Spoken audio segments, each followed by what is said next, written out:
Hello guys, good morning, welcome back on फॉर्मा educational hub. देखिए last lecture के अंदर हमने मैथमेटिकल फिजिक्स का यूनिट नंबर 2 स्टार्ट किया, जो कि स्पेशल थ्योरी ऑफ रिलेटिविटी अपेक्षिकता का विशिष्ट सिद्धांत है। अभी वो मैंने बता दिया कि अपेक्षिकता का विशिष्ट सिद्धांत का एक्चुअल में ओवरव्यू क्या है, उसकी वजह से क्या क्या चीज़ें देखने को मिली, कुछ अद्भुत सा देखने को मिला लोगों को, जो सरप्राइजिंग था कि लोगों ने पहले एक्सपेक्ट नहीं किया था कि यार ऐसा भी हो सकता है।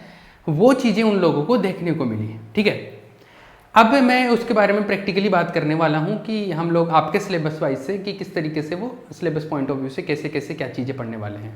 ठीक है, तो मैंने बोला कि स्पेशल थ्योरी ऑफ रिलेटिविटी अपना मेन है। इसमें क्लासिकल थ्योरी ऑफ रिलेटिविटी जब रिजेक्ट हो गया, जब क्लासिकल थ्योरी ऑफ रिलेटिविटी मतलब जो एक सेकेंड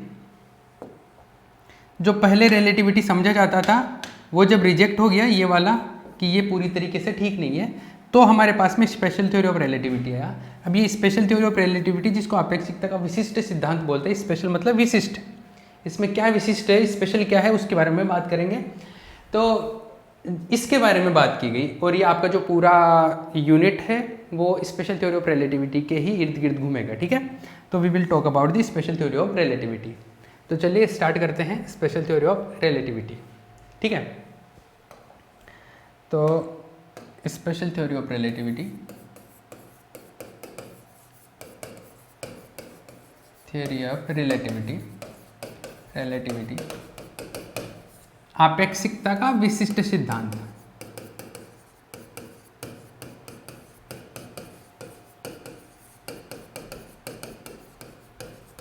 राइट, अब देखिए क्या है, इस बात को समझिए आप लोग, क्या है इसमें या क्या है। सबसे पहले तो ये मैंने बता दिया कि पहले जो क्लासिकल थ्योरी चल रही थी वो गलत साबित हो गई। उसके बाद में स्पेशल थ्योरी ऑफ रिलेटिविटी दिया गया। ये थ्योरी दिया गया, इसका मतलब इसमें कुछ बातें बताई की होगी, जो बातें बताएगी उनको प्रूफ करने की ज़रूरत नहीं है। तो जिस चीज़ को प्रूफ करने की ज़रूरत नहीं होती उसको बोलते हैं पोस्टुलेट, अभिग्रहित। तो मतलब इसकी वो बातें क्या क्या है, अभिग्रहित क्या क्या, मतलब इसमें कौन कौन सी वो बातें बताएगी उनको बोलते हैं अभिग्रहित। तो विशिष्ट अपेक्षिकता का जो विशिष्ट सिद्धांत है उसके अभिग्रहित क्या है, उसके पोस्टुलेट क्या है, उसके बारे में बात करते हैं। तो सबसे पहले क्या बात करने वाले हैं, इसके पोस्टुलेट्स के बारे में। पोस्टुलेट्स को कभी भी प्रूव नहीं किया जाता, उनको मान लिया जाता है कि अच्छा ये है, अब आगे की चीज़ों को इसके बेस पे बात करेंगे। तो पोस्टुलेट, इसके जो विशिष्ट सिद्धांत के पोस्टुलेट क्या है, अभिग्रहित मतलब इसकी बातें क्या है, क्या बताया इस थ्योरी ने। इस थ्योरी ने कुछ बातें बताई इंपॉर्टेंट। उन इंपॉर्टेंट बातों में एक तो ये है, हाँ पहली चीज तो मैं ये बता दूं कि स्पेशल क्यों बोला गया, इसको विशिष्ट क्यों बोला गया। ये ना स्पेशल थ्योरी है, ये विशिष्ट सिद्धांत है। विशिष्ट सिद्धांत का क्या मतलब है, यहाँ पर ऐसा है कि ये कहाँ पर स्टडी किया जाता है, ये यहाँ पर स्टडी किया जाता है कि जैसे देखो कोई भी फ्रेम है, कैसा भी हो सकता है, फ्रेम मतलब निर्देश तंत्र, और निर्देश तंत्र या फ्रेम का मतलब है जिसके रेस्पेक्ट में बात कर रहे हैं, जो मेजरमेंट ले रहा है, जो मापन कर रहा है, उसको हम फ्रेम बोल देते हैं। तो जैसे एक यहाँ पे रुका हुआ बंदा, इसको एस निर्देश तंत्र बोल दिया। एस मतलब स्टेशनरी, स्थिर, रुका हुआ। एक जो दूसरा है ये इधर जा रहा है, मतलब आप ये समझ लो एक बंदा यहाँ पे खड़ा और एक दूसरा उधर भाग रहा है। तो जो भाग रहा है वो वाला जो निर्देश तंत्र है उसको एस डैश बोल लो, एस प्राइम। ठीक है, ये वी वेलोसिटी से जा रहा है। ठीक है, इसके रेस्पेक्ट में, जैसे मैं यहाँ पे खड़ा खड़ा देख रहा हूँ, एक बंदा वहाँ पे वी वेलोसिटी से जा रहा है। तो ये वी वेलोसिटी से जा रहा है मतलब उसका स्पीड, वेलोसिटी जो है, वेग है, वो नियत है, वेलोसिटी कांस्टेंट है। हाँ, और जिनका वेलोसिटी कांस्टेंट होता है उनको बोलते हैं हम लोग इनर्शियल फ्रेम। इनर्शियल का मतलब होता है जिसको हिंदी में बोलते हैं, एक तो इनर्शियल होता है, नॉन इनर्शियल होता है। हिंदी में बोलते हैं इसको जड़त्वीय निर्देश तंत्र। मतलब हम लोग केवल जड़त्वीय निर्देश तंत्रों की ही बात करेंगे इस थ्योरी में। जड़त्वीय मतलब जिनका वेलोसिटी कांस्टेंट है, वेग नियत है, ऐसे निर्देश तंत्रों की, ऐसे फ्रेम्स की ही बात करेंगे। या तो रुके हुए हैं या वेलोसिटी कांस्टेंट है, मतलब कि हम लोग इनर्शियल फ्रेम की ही बात करेंगे। कुछ पर्टिकुलर फ्रेम होंगे वो इनर्शियली होंगे, उनकी बात करेंगे। इसका मतलब ये स्पेशल फ्रेम्स की बात कर रहा है, जनरल बात नहीं कर रहा। कुछ पर्टिकुलर फ्रेम्स जो कि इनर्शियल फ्रेम्स है, जो कि जड़त्वीय निर्देश तंत्र है, मतलब जो नियत वेग से गतिशील है या रुके हुए, उनकी ही बात करेंगे इसमें। इसलिए ये पर्टिकुलर स्पेशल इसी चीज़ की बात कर रहे हैं, इसलिए इनको विशिष्ट या स्पेशल बोल रहे हैं। ठीक है, जब जनरल सबकी बात कर रहा है कि वो कांस्टेंट वेलोसिटी से जा रहा है कि नहीं जा रहा है, तो वहाँ पर फिर जनरल थ्योरी ऑफ रिलेटिविटी आ जाता है, जो कि आपके सिलेबस में नहीं है। ठीक है, इसलिए इसको विशिष्ट बोला गया। पहली बात तो ये क्लियर होगी कि हम लोग यहाँ पे कौन सी स्टडी करेंगे, केवल जड़त्वीय निर्देश तंत्र, केवल इनर्शियल फ्रेम्स की। Got it? चलिए, ये बात क्लियर हो गई, इसलिए इसको विशिष्ट बोल रहे हैं, स्पेशल थ्योरी बोल रहे हैं। चलिए, अभी मैं जो बात कर रहा था, मैं ये बात कर रहा था कि इसके अभिग्रहित क्या है, किस थ्योरी में क्या क्या बताएगी, पॉइंट्स बताओ इसके। पहला पॉइंट तो इसमें यह बोला गया कि स्पीड ऑफ लाइट, प्रकाश का वेग, स्पीड ऑफ लाइट, कोई भी, ये अभी इनर्शियल फ्रेम समझ में आया ना, इनर्शियल फ्रेम का मतलब जो कांस्टेंट वेलोसिटी से मूव करते हैं वो, तो कोई भी फ्रेम है ना इनर्शियल, सभी इनर्शियल फ्रेम्स के अंदर क्या होता है, स्पीड ऑफ लाइट, प्रकाश का वेग जो है वो नियत रहता है, और वो रहता है c। निर्वात में इसका वैल्यू होता है c, वैक्यूम में, मीडियम में जाएगा तो थोड़ा कम हो जाएगा, बाकी ये रहता है, और सब में इक्वल रहेगा ये। मतलब जो हम लोग बोल रहे थे ना पहले गैलीलियन ट्रांसफॉर्मेशन से, कि जिसे मैं बोल रहा था कि इधर से 30 की स्पीड से आ रहा है और इधर से 40 की स्पीड से आ रहा है, तो इसके रिस्पेक्ट में इसका वेलोसिटी 70 हो जाता है, 30 प्लस 70, यही बोला था हमने कि ये ऐड हो जाता है, 30 प्लस 40 70 हो जाएगा, यही बोला था। लेकिन इन्होंने बोला कि नहीं, ऐसा नहीं होगा, ये हर जगह पर वैलिड नहीं होता। ये बात तब बिगड़ जाती है जब स्पीड काफ़ी ज़्यादा हो जाता है, कि मतलब इधर से 30 में जा रहा है कोई और इधर से लाइट आ रहा है, मतलब कोई टॉर्च का उजाला कर रहा है, एक तरीके से आप समझ लो, तो ये इधर लाइट आ रही है तो वो तो c की स्पीड से आएगा, तो इसके हिसाब से तो फिर 30 प्लस c हो जाएगा, मतलब लाइट का स्पीड इसके लिए 30 प्लस c हो गया, जबकि लाइट का स्पीड तो सबके लिए सेम रहना चाहिए। तो ये बात गलत हो गई यहाँ पे। तो ये यहाँ पर पहली लाइन ही ये बोली इन्होंने क्या, कि स्पीड ऑफ लाइट है ना वो सबके लिए कांस्टेंट रहेगी, सबके लिए इक्वल रहेगी, ये बात मान के चलिए आप। आई बात समझ? सब इनर्शियल फ्रेम्स के लिए, सब जड़त्वीय निर्देश तंत्रों में प्रकाश का वेग नियत रहता है, ये निश्चर भी बोलते हैं इसको, इनवेरिएंट। ठीक है, इतनी बात समझ आई? चलो आगे चलते हैं हम लोग। दूसरा ये बोला गया है कि दुनिया में सबसे ज़्यादा जो स्पीड हो सकती है वो स्पीड ऑफ लाइट होती है, प्रकाश का वेग है, ये एक बोला गया। मतलब जो मैक्सिमम वेलोसिटी है ना किसी भी चीज़ की, मैक्सिमम वेलोसिटी वो कितनी हो सकती है, c है, वो लाइट की वेलोसिटी।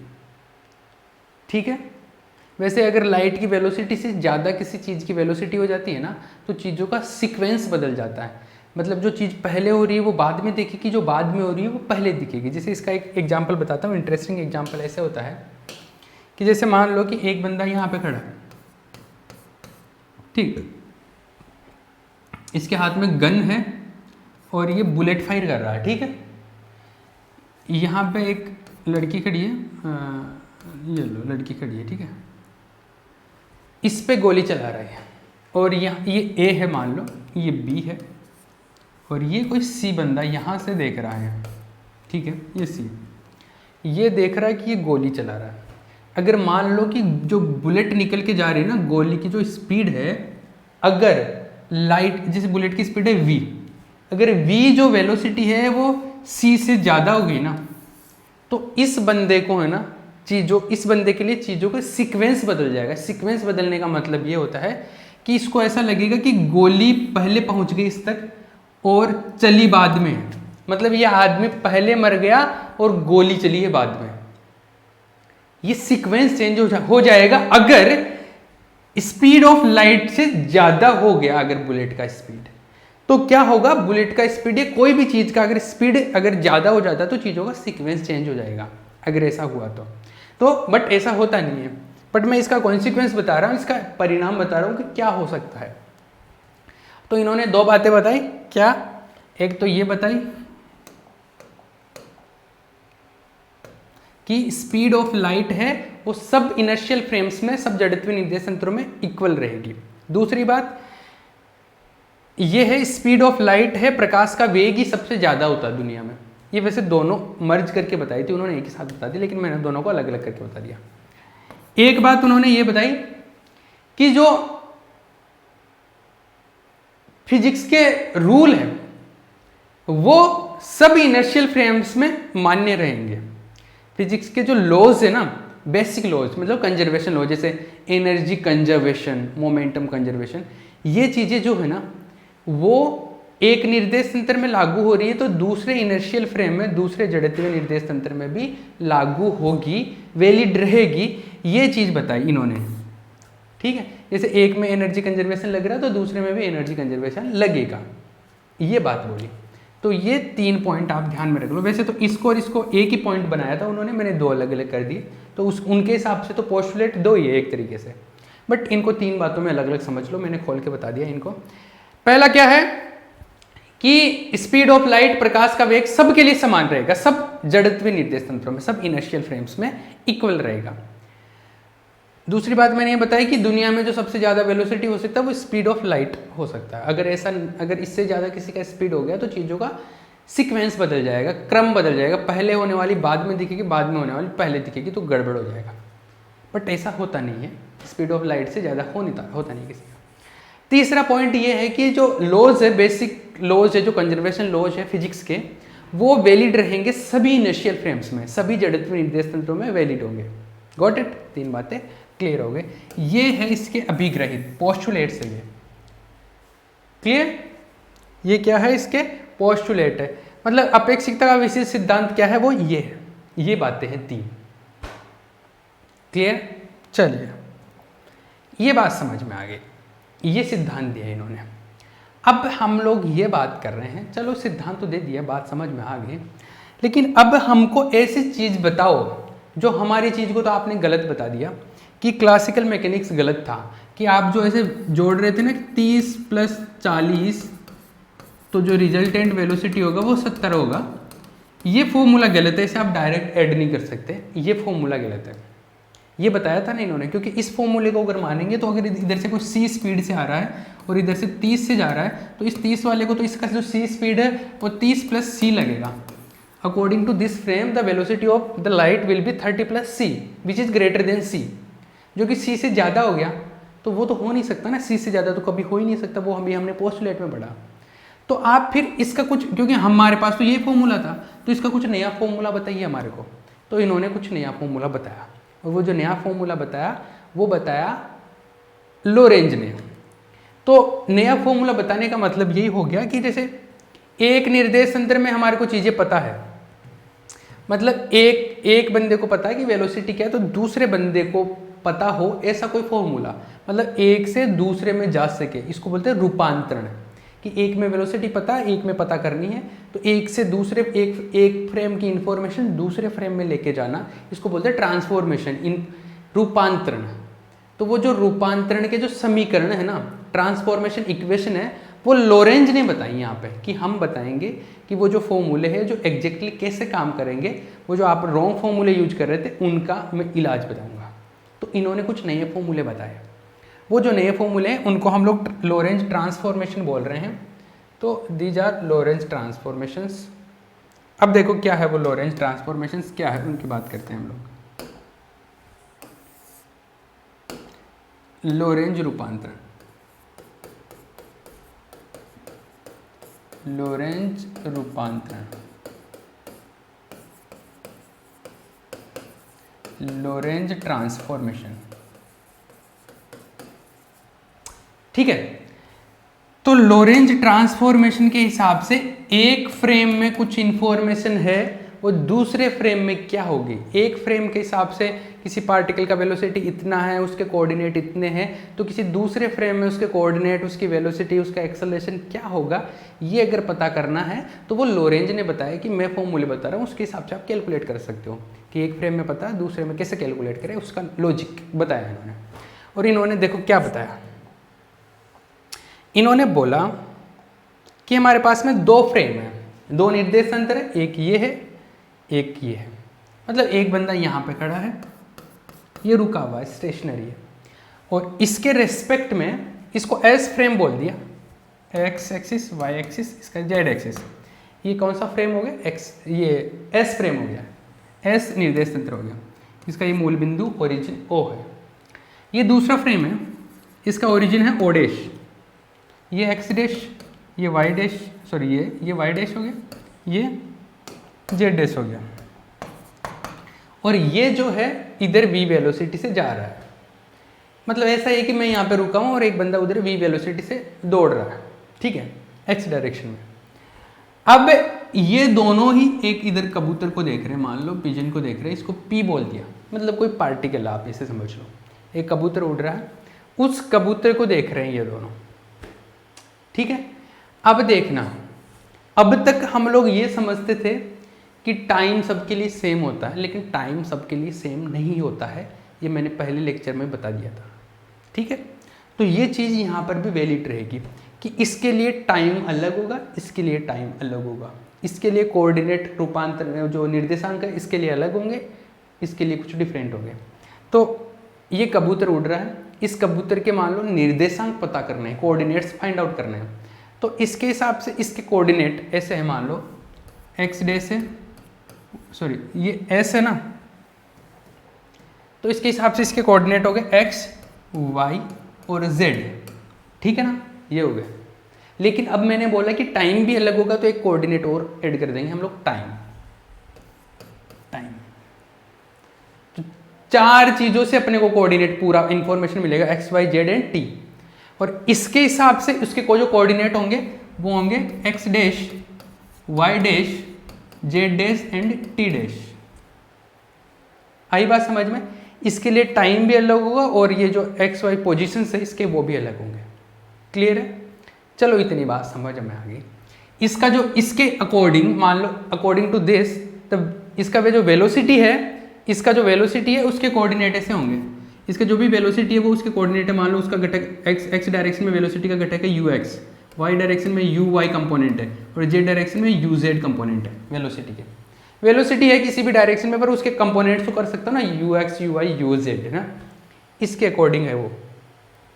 और इसके अकॉर्डिंग इसके जो वेलोसिटी है उसके कंपोनेंट होंगे u x dash, u y dash और यू जेड डैश। बात समझ आई?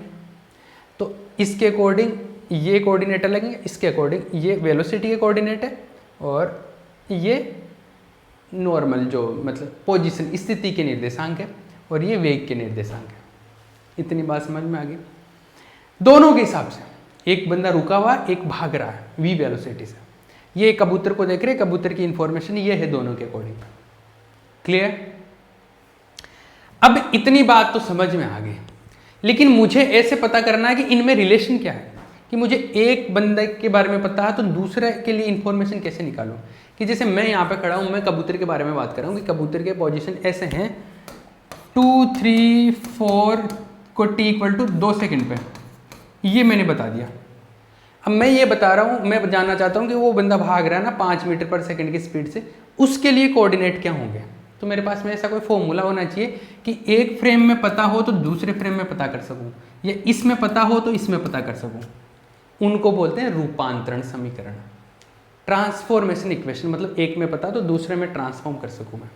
मतलब आपको अगर ये चीज़ पता हो तो आप ये कैसे कैलकुलेट कर सके, या आपको ये पता हो तो आप ये कैसे कैलकुलेट कर सके। एक निर्देश तंत्र में कोऑर्डिनेट पता हो, दूसरे में कैसे कैलकुलेट करें, तो उसके लिए लोरेंज ने फॉर्मूला दिया। क्या फॉर्मूला दिया वो देखो। इसके लिए लोरेंज ने ट्रांसफॉर्मेशन इक्वेशन दिए, उनको लोरेंज रूपांतरण समीकरण बोलते हैं, Lorentz transformation equation.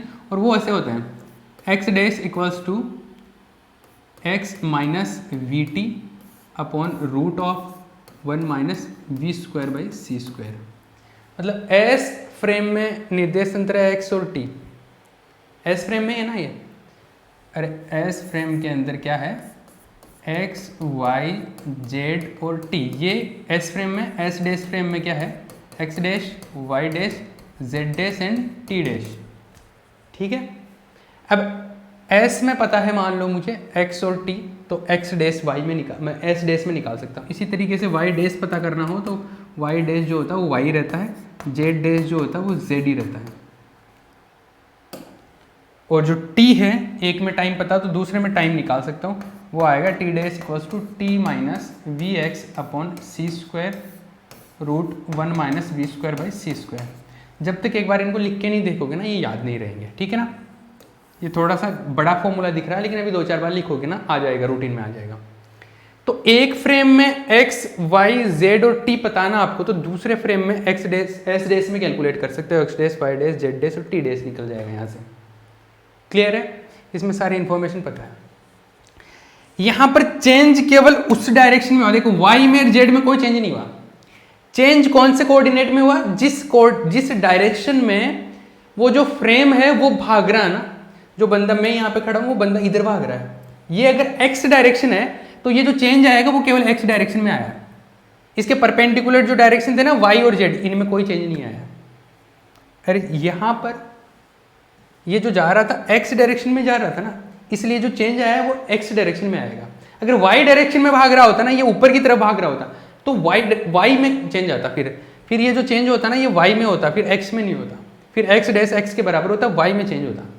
Got it. तो ये हो गया x dash, y dash, z dash, t dash मिल गया। इनको बोलते हैं लोरेंज ट्रांसफॉर्मेशन।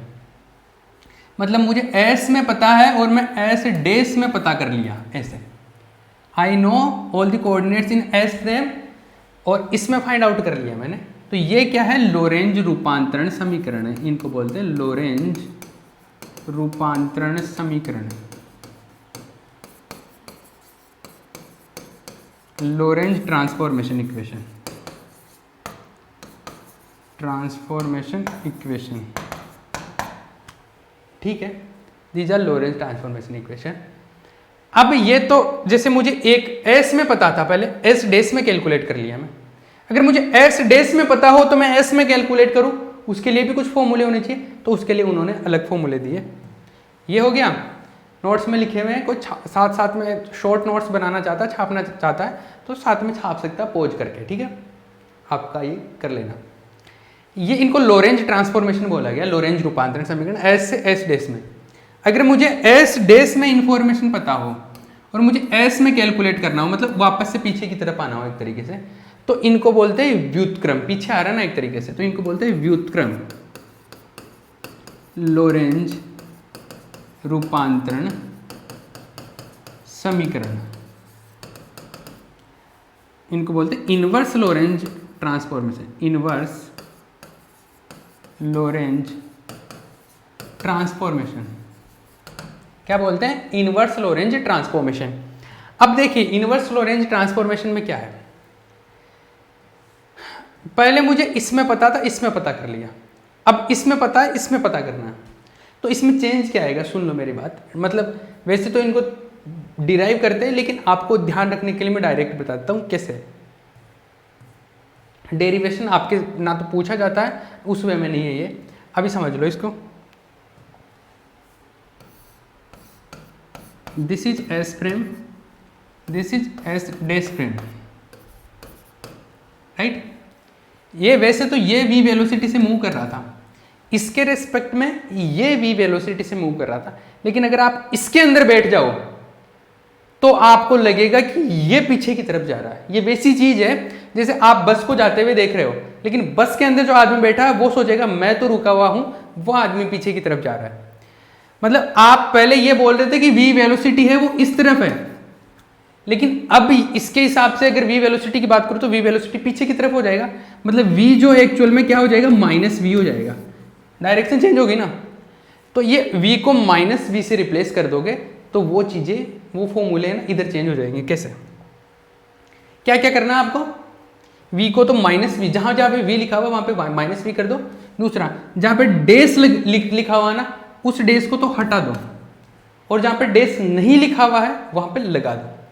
कैसे, जैसे अपने पास में पहले ट्रांसफॉर्मेशन इक्वेशन थे ये, इनसे देखो मैं कैसे बना रहा हूँ, मैं इन इक्वेशन से वो बना रहा हूँ, देखिए कैसे बनते हैं। अपने पास में इक्वेशन है ये, बन सके ये इक्वेशन है। टाइम देख लेते हैं एक बार, 5 मिनट बचे हैं, इसको फटाफट कंप्लीट करते हैं। अपने पास में ये इक्वेशन है, मतलब x डैश पता है, मुझे x चाहिए, सॉरी इसमें हम लोगों को x y z और t पता थे, तो x डैश y डैश में पता किए थे, अभी डैश में पता है और नॉर्मल कैलकुलेट करना है। मुझे कैलकुलेट करना x y z और t, ये पता करना है, ठीक है। तो देखो इससे कैलकुलेट करेंगे, इसमें डैश लिखा हुआ है, इसका डैश हटा दो, हट गया। इधर बराबर में डैश नहीं है ना, तो इसमें डैश लगा दो, x डैश कर दो। v है तो v को माइनस v करना है, बोला ना वेलोसिटी को माइनस वेलोसिटी कर दो, तो v को माइनस v करेंगे तो माइनस माइनस प्लस हो जाएगा, प्लस v का v रहेगा, t का t डैश हो जाएगा। जो कोऑर्डिनेट्स है ना x y z और t, इनमें जहां पे पहले डैश लगा हुआ था वहां पे हटा दो और जहां पे नहीं था वहां पे लगा दो। तो x डैश में था उसका हटा दिया, x में नहीं था तो लगा दिया, v तो माइनस v हो गया, t में नहीं था तो लगा दिया मैंने, अपॉन, अपॉन में क्या आएगा, ये नीचे रूट ऑफ 1 माइनस v का माइनस v रहेगा, लेकिन माइनस v रखने से भी कोई फर्क नहीं पड़ेगा क्योंकि स्क्वायर हो जाएगा, तो ये वापस से प्लस का v आएगा और सी स्क्वायर, ऐसा आ गया। ये पहला फॉर्मूला। दूसरा फॉर्मूला y की बात करते हैं, y की देखो y डैश था तो इसका हटा दिया इधर से, और इधर नहीं था तो इधर लगा दिया, मतलब y डैश में तो कोई चेंज नहीं आएगा। z में इधर था तो इधर हटा दिया, इधर नहीं था तो इधर लगा दिया, मतलब y डैश के इक्वल आएगा, z डैश के इक्वल आएगा। चेंज किस में हो रहा है, जिस डायरेक्शन में वेलोसिटी होता है फ्रेम का उस डायरेक्शन में चेंज आता है। लास्ट का t का, इसमें देखो t डैश है, t हट गया, t डैश नहीं है तो डैश लगा दो, v का माइनस v होगा तो माइनस माइनस प्लस v हो जाएगा, प्लस v, x पे डैश नहीं है तो डैश लगा दो, अपॉन सी स्क्वायर, और नीचे 1 माइनस v स्क्वायर, तो v का माइनस v करो तो माइनस v का स्क्वायर होकर प्लस v स्क्वायर ही हो जाएगा, बाकी बाहर का माइनस तो माइनस ही रहेगा, तो v square by c square. ये हो गया भैया, क्लियर है? ये चीज़ समझ में आई कि नहीं? ये चीज़ हमारे को ये क्लियर हो गई कि मुझे यहाँ पर क्या था, यहाँ पर s में पता था तो s डैश में डैश वाले कैलकुलेट किए थे, यहाँ पे क्या किया, डैश वाले पता है तो s में कैलकुलेट कर लिया, डैश वाले पता है तो s में कैलकुलेट कर लिया। तो ये तो इधर से इधर गए थे, तो इनको तो बोलते हैं डायरेक्ट लोरेंज ट्रांसफॉर्मेशन भी बोलते हैं, या लोरेंज रूपांतरण बोल लो, और इनको पीछे की तरफ आ रहा है एक तरीके से तो इनवर्स लोरेंज ट्रांसफॉर्मेशन बोलते हैं, इनको व्युत्क्रम लोरेंज रूपांतरण। तो ये इन्होंने नए फॉर्मूले बताए, इससे अपने को पता चलता है कि एक निर्देश तंत्र के अंदर अगर कुछ कोऑर्डिनेट्स ऐसे हैं तो दूसरे निर्देश तंत्र में दूसरे में कोऑर्डिनेट्स कैसे होंगे। एक निर्देश तंत्र के अंदर अगर आपके निर्देशांक ऐसे हैं तो दूसरे निर्देश तंत्र में निर्देशांक कैसे होंगे अगर वो v वेलोसिटी से जा रहा है तो वो यहाँ से कैलकुलेट कर सकते हैं। ये तो केवल निर्देशांक हुए, पोजीशन कोऑर्डिनेट्स हुए। वेलोसिटी की बात करूँ तो मतलब वेलोसिटी भी पता होनी चाहिए ना मुझे, तो वेलोसिटी के लिए जो कोऑर्डिनेट्स मतलब वेलोसिटी के भी घटक होने चाहिए कि कबूतर उड़ रहा है, उसका वेग एक निर्देश तंत्र में इतना है तो दूसरे में कितना होगा। तो एक फ्रेम से दूसरे फ्रेम में वेलोसिटी को भी ट्रांसफॉर्म करना आना चाहिए, वो नेक्स्ट लेक्चर में करेंगे हम लोग कि वेलोसिटी को कैसे ट्रांसफॉर्म करते हैं, ठीक है। उसके बारे में नेक्स्ट लेक्चर में हम लोग डिस्कस करेंगे। क्लियर है? ये नोट्स में लिखा हुआ सब कुछ, नोट्स में देख लेना आप, है ना। कोई साथ में छापना चाहे तो पॉज करके खुद के आइडिया के लिए थोड़े शॉर्ट नोट्स बना सकता है, फिर नोट्स में देखेगा ना तो उसको समझने में आसानी रहेगी, और ये ध्यान रहेगा कि अच्छा इसके बाद में ये टॉपिक ऐसे चलता रहेगा माइंड में। एग्जाम में क्या आएगा, एग्जाम में 4 टॉपिक बताऊंगा, उनमें से आएगा क्वेश्चन, बट ये चीज़ें उसके लिए उन 4 टॉपिक्स को कवर करने के लिए ये चीज़ें सारी समझ आनी चाहिए पहले, इसलिए पूरी ये कहानी समझते हैं। ये यूनिट बहुत बड़ा है वैसे देखा जाए तो, लेकिन क्वेश्चन उन 4 टॉपिक से आएगा, मैं बता दूंगा कौन सा है वो, ठीक है। चलो इसको फिनिश करते हैं।